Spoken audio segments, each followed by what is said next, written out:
Testing 1, 2, 3. Okay, I guess we're set.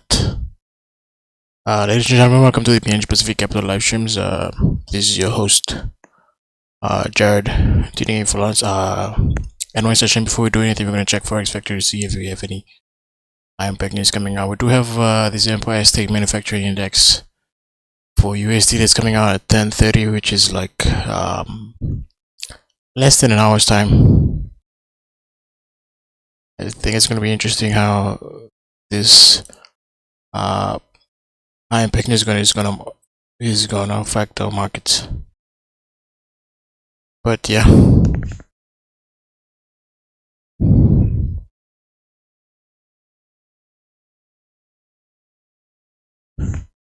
Anyways, without further ado, we're just gonna go ahead now and start breaking down our charts on gold so this is gonna be pretty interesting.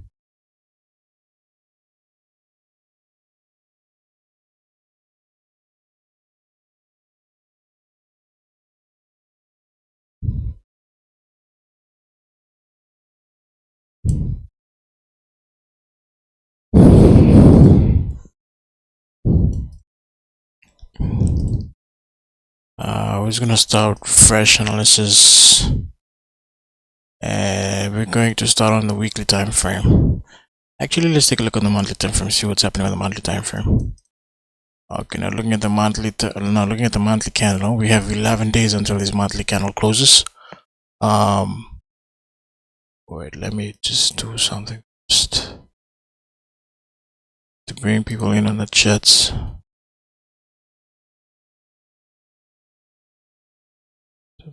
In on Discord.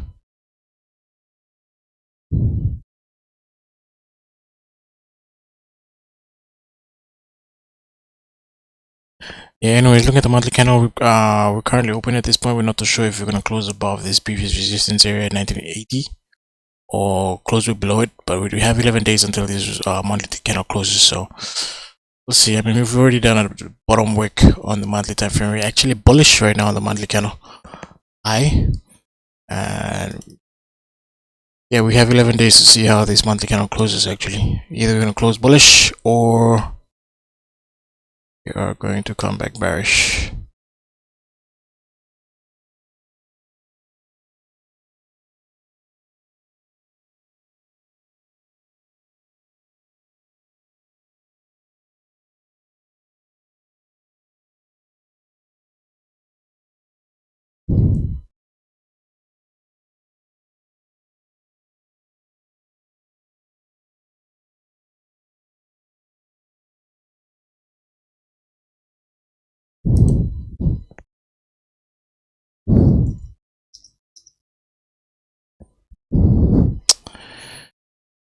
Yeah, anyways,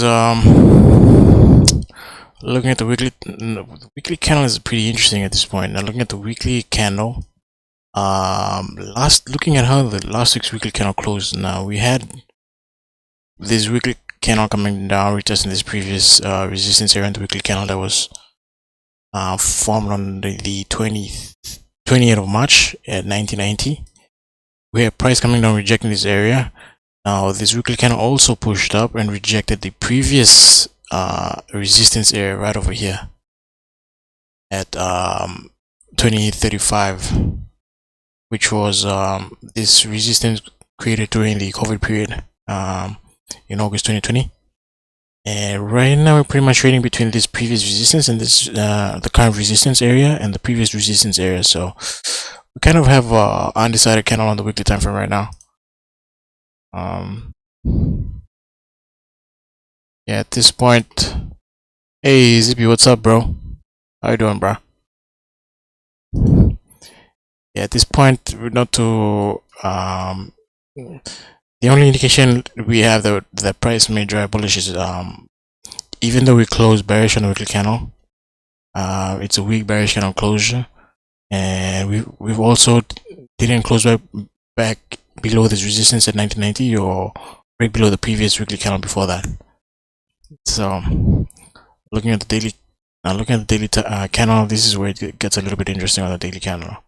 Now we have this last week Friday's candle create a some sort of resistance level at 2040. Now we have a nice steady uptrend on the daily time frame. We've been trading significantly bullish ever since I don't know, December last year, I think.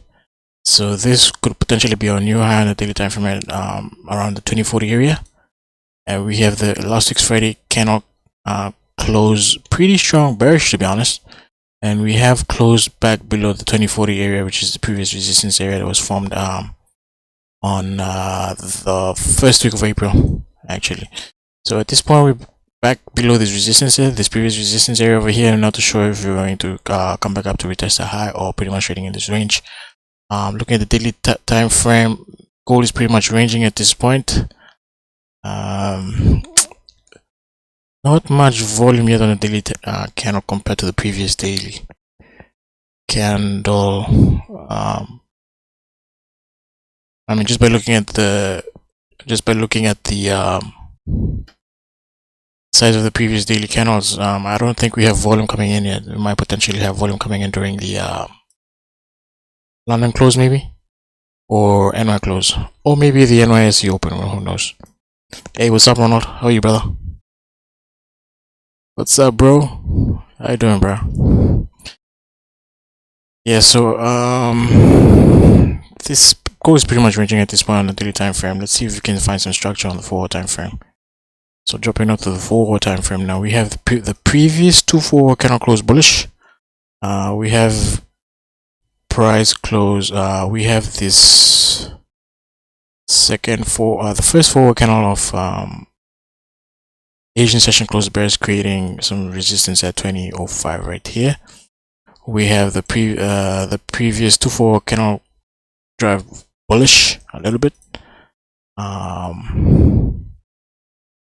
and we have the current 4 candle which closes in the next 1 hour 43 minutes. It's kind of bearish at this point, but if we do flip bullish, could potentially correct some of these moves over here. But at this point, just looking at the 4-hour time frame, we have a resistance at 2040, and we have support a little bit above 1999 right here. Actually, the 2000 level is actually right over here. So ideally, I'd like to be looking for buys, but I don't know. I don't really like the structure. I don't really like the look of sells over here. Let's see if we get some structure on the 1 hour time frame.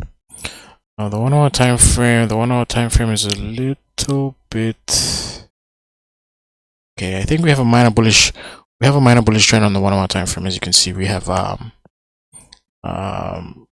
we could say like a higher lows over here, and we have another higher high, we have another higher high over here. So if this is going to be our new higher low, then we could potentially come out to make a new high. So we can adjust our resistance area to the 1 hour time frame. We have most recent resistance area formed at what, 2012 area. It's a little bit below 2012, actually 2011.50 right here. And we have price currently looking to reject this previous resistance area 2006.50. But if we do break below here, I think our next stop will be this resistance at 2004. If we do exit 2004, could potentially come down to this next set of support level at 2002 is right here. And then if we do break this resistance area, I am going to expect volume to fill this wick, potentially coming down to 1905. Now that's our zones for sells. Now looking for buy. As for buys,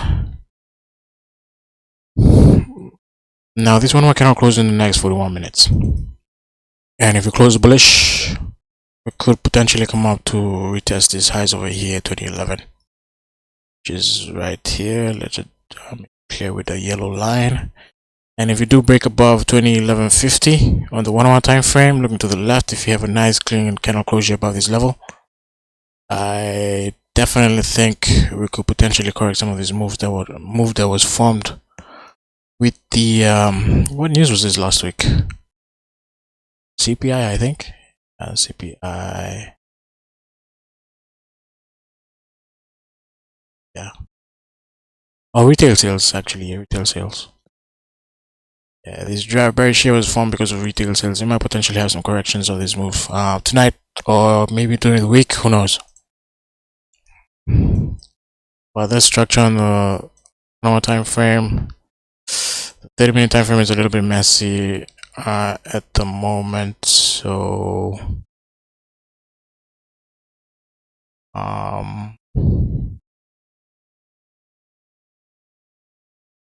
do I want to look at the 30-minute time frame is the question.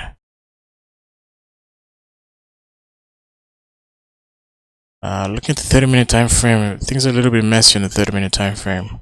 We actually have this 30-minute candle closing in the next 9 minutes, and we can clearly see how the previous two 30-minute candle broke below this minor support level on the 30-minute time frame right here, and even though we have a bullish trend on the 1-hour time frame, we have a minor bearish trend on the 30-minute time frame right here. Hey Wix bro, Forbes, what's up bro?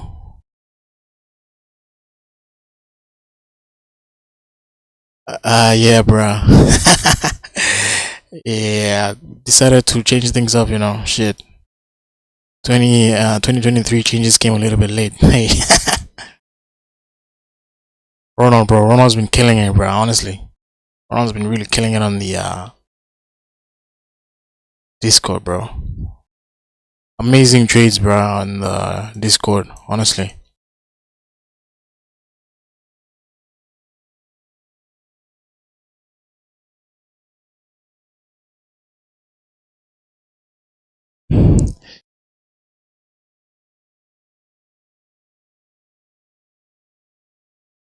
Yeah, I think I'm gonna be focused on the I think I'm gonna be focused on the 1-hour time frame, to be honest. As we all know, it's Monday. I really don't want to be over trading on Monday. I haven't really taken any trades. I haven't really looked at the charts until now. So I'm just gonna take one trade, win, lose, and I'm gonna get the session. I really don't want to be over trading on Monday. As we all know, we still have 5 other days to be in the markets, in the charts. So really no need to be over trading on Monday, guys. Look at 30-minute time frame. Yeah, we have a minor bearish trend on the 30-minute time frame, but I don't know. Let's see if we close bullish on the 30-minute time frame here, then we're gonna create some sort of support area at 2007, and then we might potentially have a nice range coming down. Potentially take sells over here, to be honest, on the 30-minute time frame. This is a 30 plus pip range. Could potentially catch 10 pips out of it. But yeah, I think I'm just gonna focus on the 1-hour time frame and the 4-hour time frame and the 4-hour time frame and the 1-hour time frame.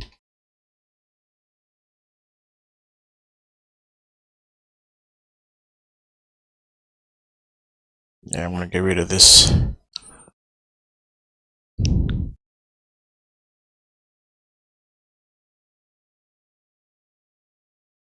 So let's just say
Oh, Ron's asking for the Zoom link. All time, bro. Jokes. Sure, bro. Let's see. Let's send Ron. Actually, let's put the Zoom link.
ZP said I had a bad last week, lost over $150 and only 40 left on an account.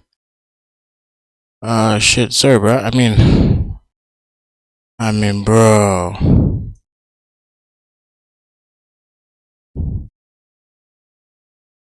Oh well, just review, bro. Review each and every trade you take. See what you can learn from it. Every losing opportunity is an opportunity. Every losing trade is an opportunity to learn from. So you either learn from your mistake and try not to overtrade. Maybe you overtraded a little bit, stack positions a little bit. Yeah, but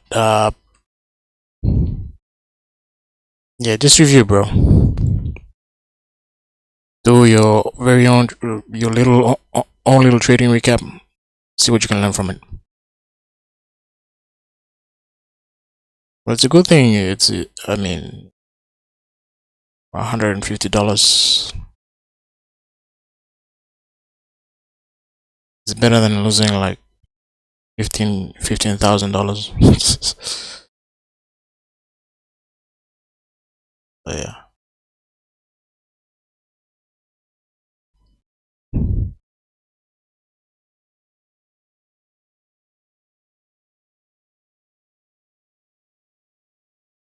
Bro.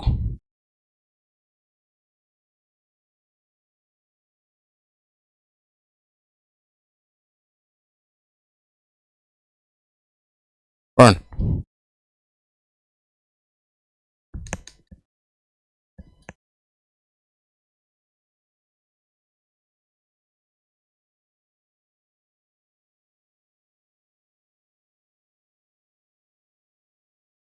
Run, bro. I don't know if you can hear me on the Zoom, bro. There you are. Yeah, bro. Think it's my think it's my microphone. I don't think the yeah, I mean I can hear you, but I don't think those ones on YouTube can hear you, so just trying to set it up.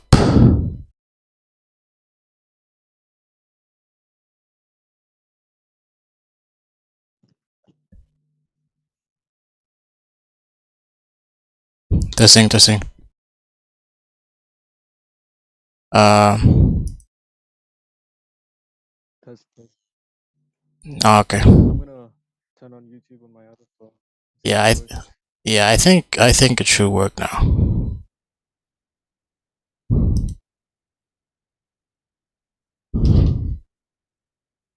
How you doing, bro? All good, bro. Just after silver, I've been chilling. Um, That was a nice trade on Discord, bro, honestly. Holy shit. yeah. Uh, if you go to, I was looking at gold and silver actually, and then I just decided to um trade silver because if you actually look at silver, it has a bearish engulfing. Silver. Let's take a look at silver. XAG. Yep, xauusd. Which one do you usually look at? ON or like any Yeah, and he's fine.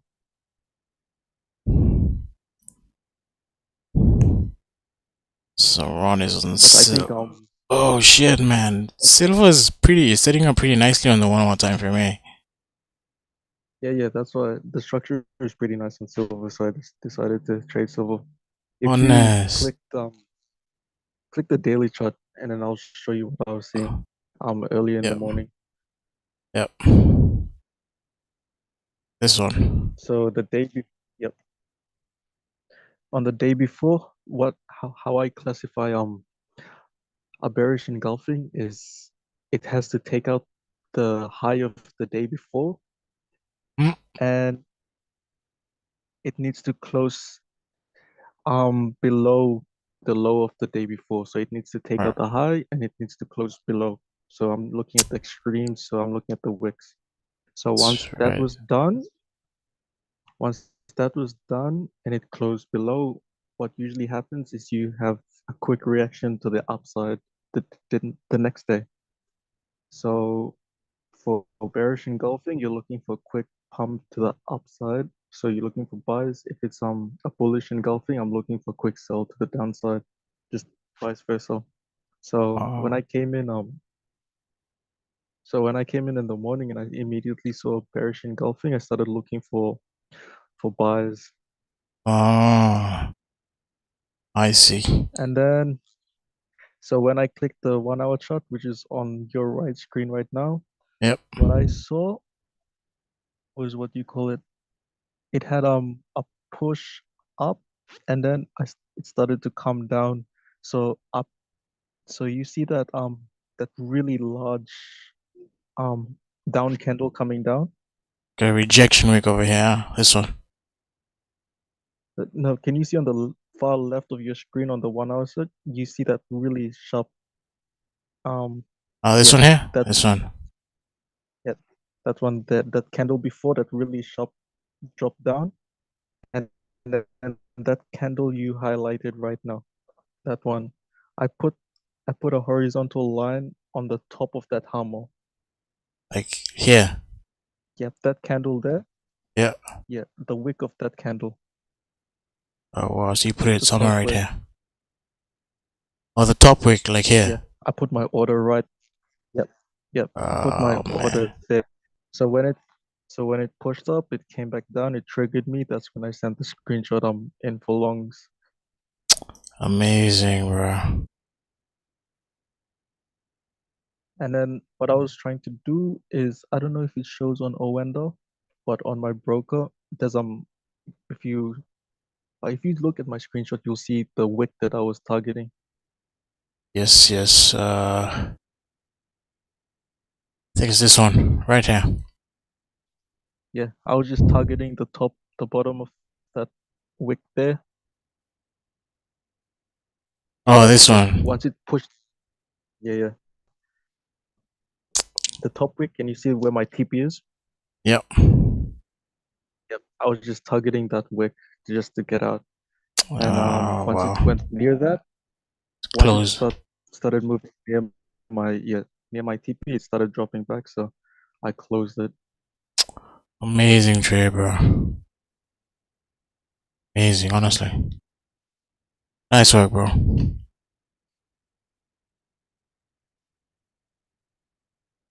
So if it, I'm watching an area. Let me pull up my other phone and look at the level. Yep. You can just send it on your man your Discord, and I can bring it up on the. Amazing, bro. You see, like the best thing about you going through all this right now is like you can always go back to it, recap. Yep. Like it's gonna be on YouTube for a while, so I mean forever actually.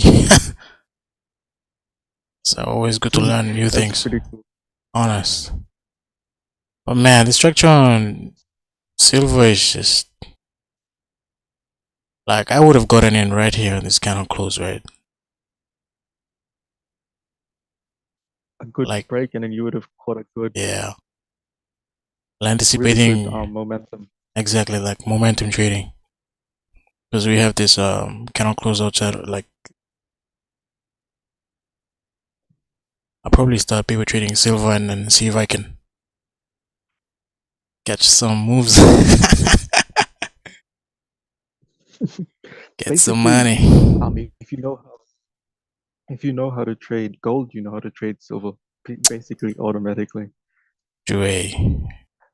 Shit. So what I do is if I see gold structure is okay, like it's decent, I'll Hmm. click silver to see if silver is any better than gold structure. So if it's better, I'll trade silver. If not, I'll just trade gold. Jue. Just like um just like this morning, gold's structure is actually pretty good. But when I opened silver had like almost everything was way better. There was a clear sell signal which would trap sellers, and that would immediately create that short push to the upside. So I'm started immediately looking for buys and set my buy limit where stops would have been taken out. Amazing. So guys, Ron Ron sent Ron sent the signal on Discord earlier this morning, and then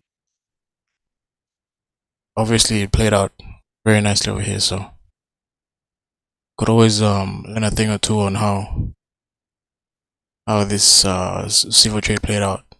Hopefully we can capitalize on it if we recognize it again.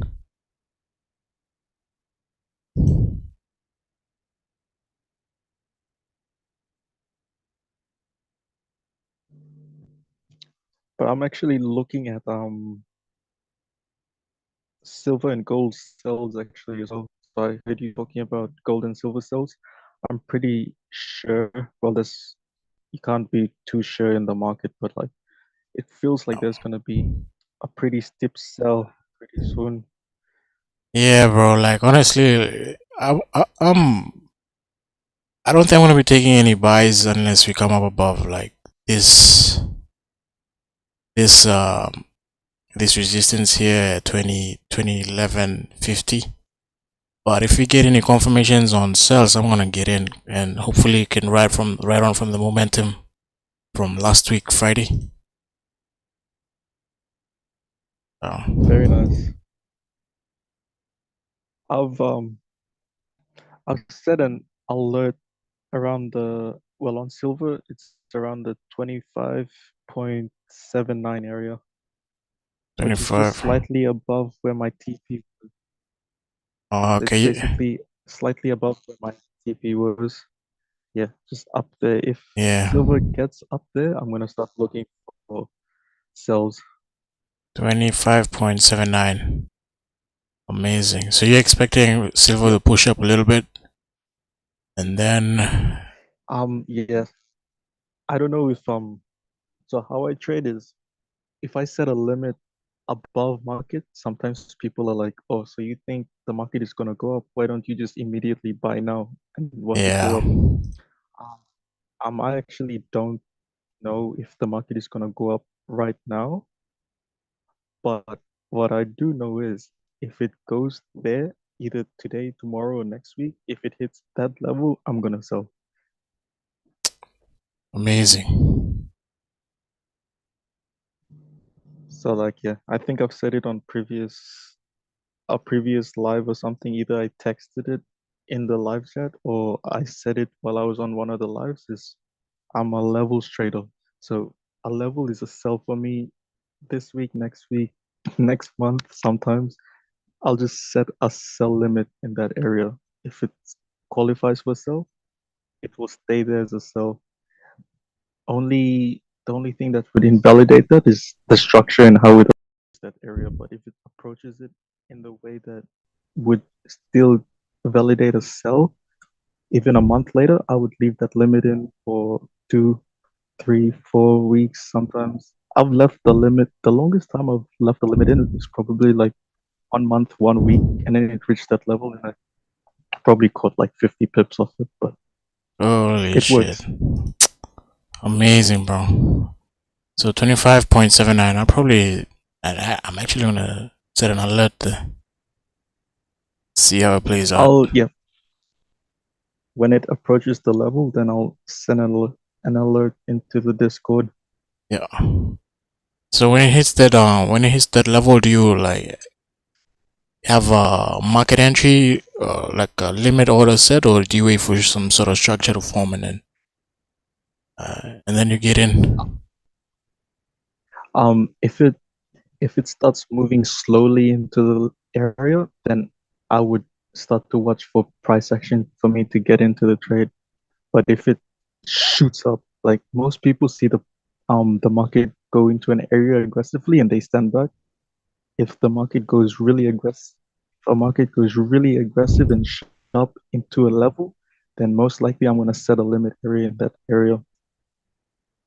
Because most times, if the level is really good, you see the market shoot into it and then just shoot back out. That's where you see like those really sharp wicks on candles. That's right.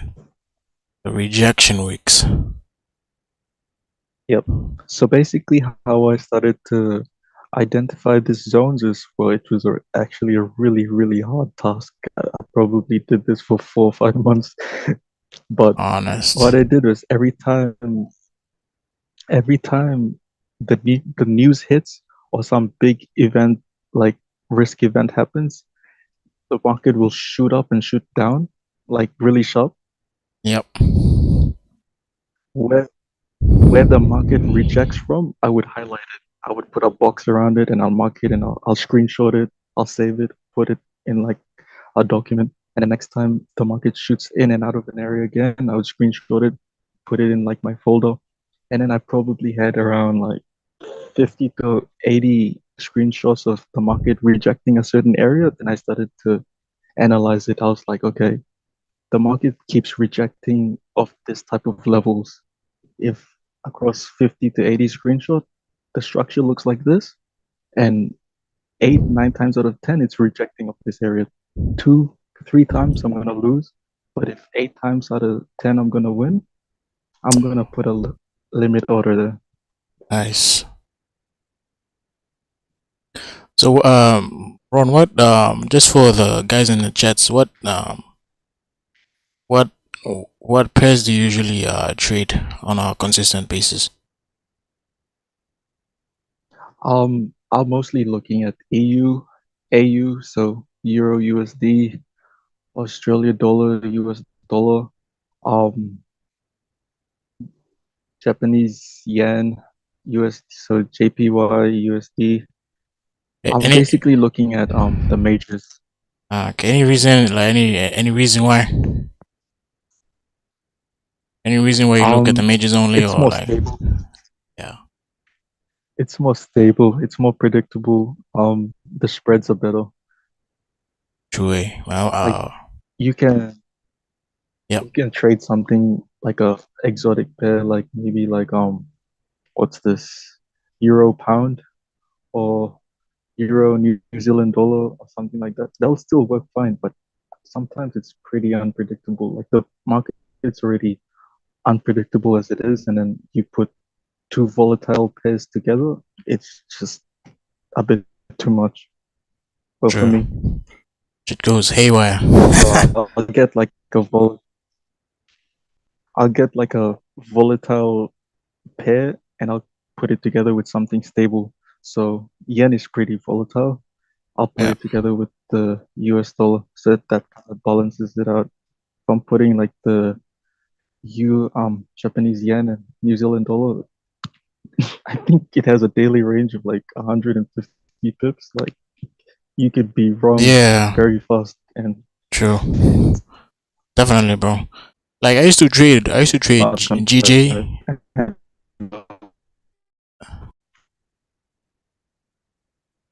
Sorry, bro. What was that? that pair. That's a rodeo pair, my guy. Honest, bro. That's like a rodeo pair. That's wild. GJ. Yeah, bro. Like GJ during MY session is a little bit okay, but man, during London session it's like it's just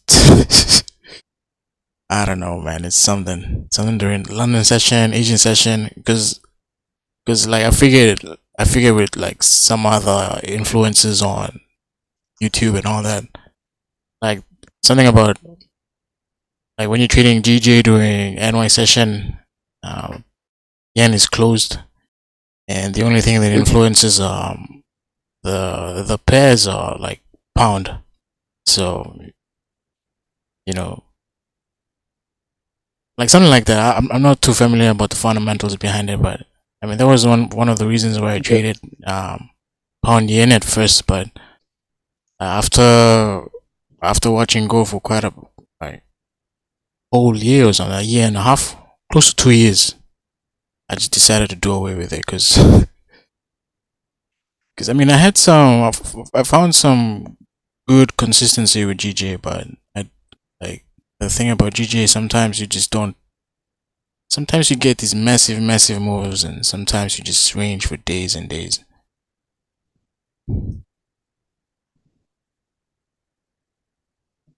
yeah. So I do I do have GJ on my watch list, Hmm.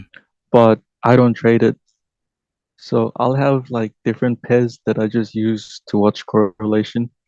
So like when I'm about to trade EU, I'd also have GU open. So if I want to trade Euro USD, I'll have pound USD open as well, just to see if everything is lining up together. So I want to see pound dollar at a good level, and I want to see euro dollar at a good level if I'm about to take shorts.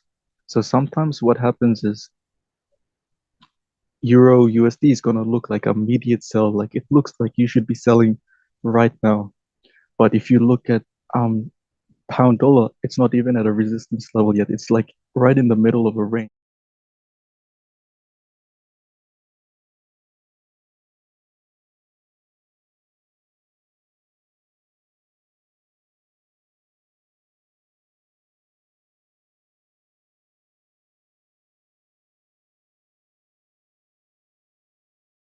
Ah, that's right, bro. Like they have some correlations with each other, eh? Like, Yeah. So if you look at pound dollar, it looks like it's gonna go up a little bit more. But if you look at Euro USD, it looks like you should be selling immediately. Like if it's not lining up, I usually take a step back.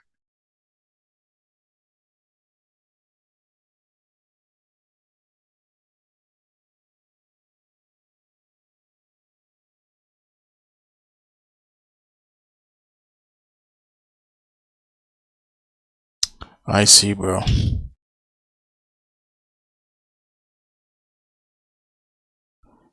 And wait, how do you deal with and how do you pre-allocate your risks, like for the day or for the week, or like?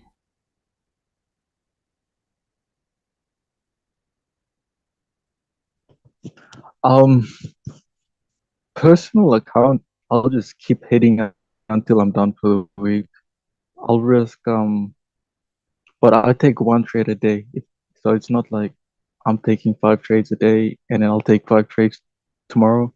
I have one trade a day for each day. So I can either trade 5 times a day, if 5 times in a week, if all the opportunities line up, or if only two opportunities line up, I'll take 2 trades in a week, but I'll allocate 1.5% per day.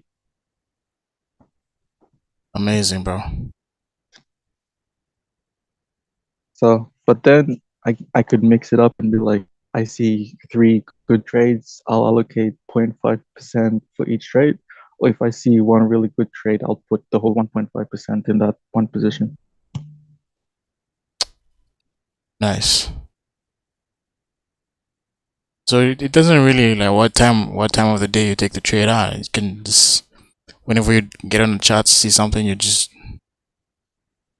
like if you already have an outlet, Yeah, that's why yeah, nice.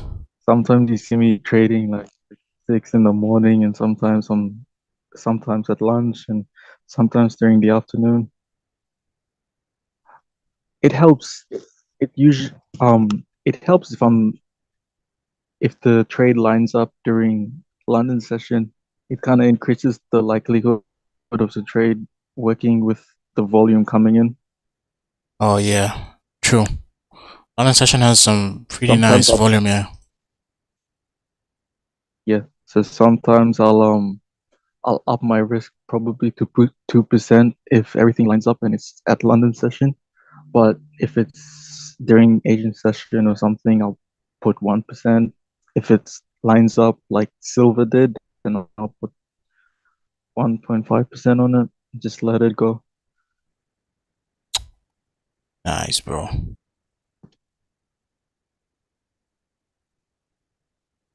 So you're pretty much done for the But you could day, eh? check yeah. So I was gonna say you can go check gold to see what's happening. Yeah, bro. Like this this range is a little bit tricky. The range on the 30-minute and the 1 hour time frame. We decided not to take any buys in this range, but if something lines up for sales, I'm gonna take it Hit it. and I'm gonna call it a session. Win or lose. Yeah. That was me Yeah, too. If that silver trade lost in the morning, I was done for the day. yeah, bro. What do you think about like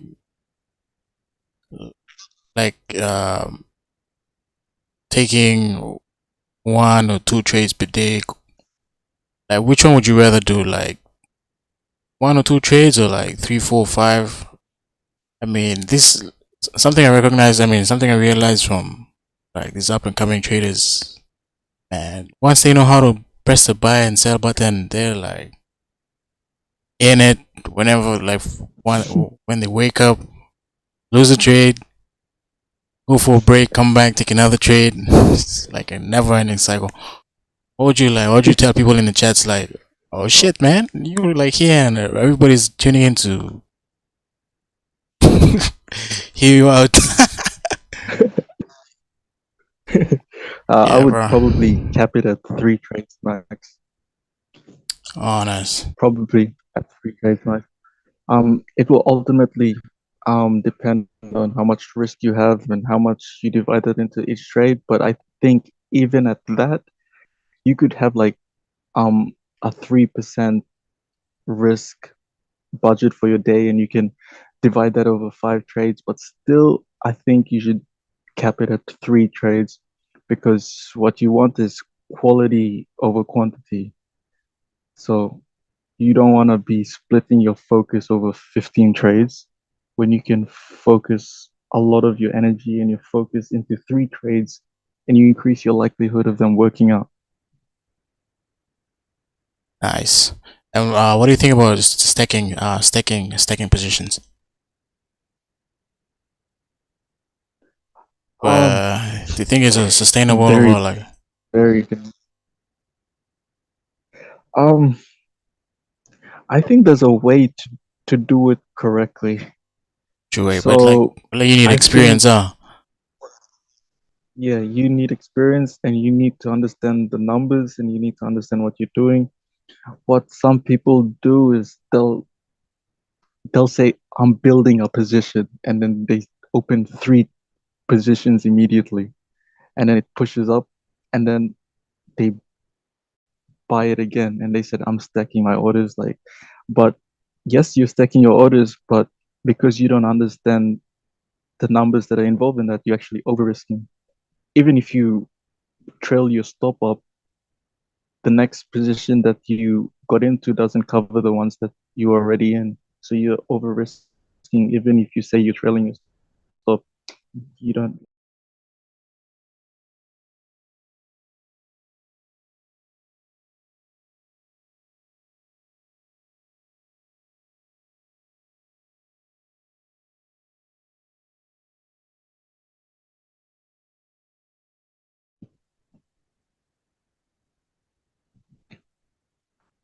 Was that clear?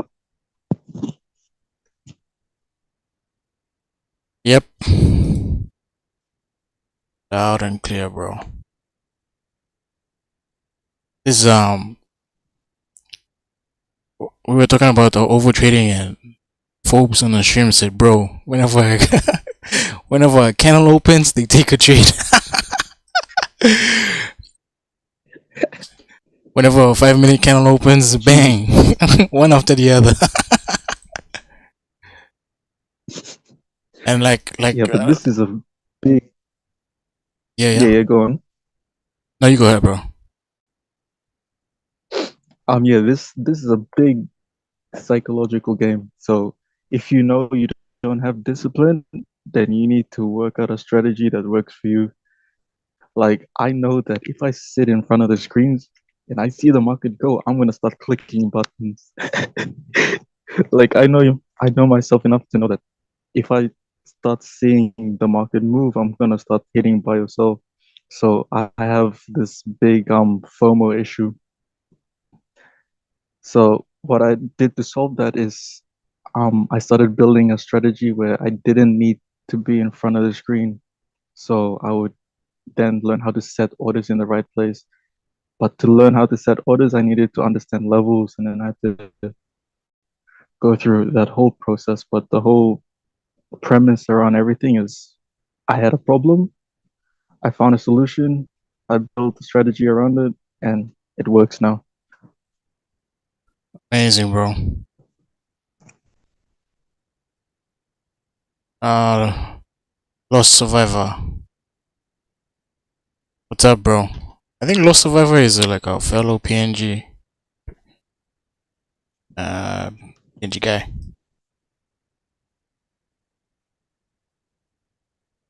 And yeah, stacking's not gonna work on FTMO as we saw a couple times.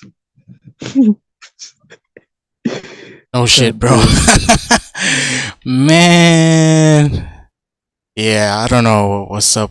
Uh, I don't know how that's going on for them, to be honest.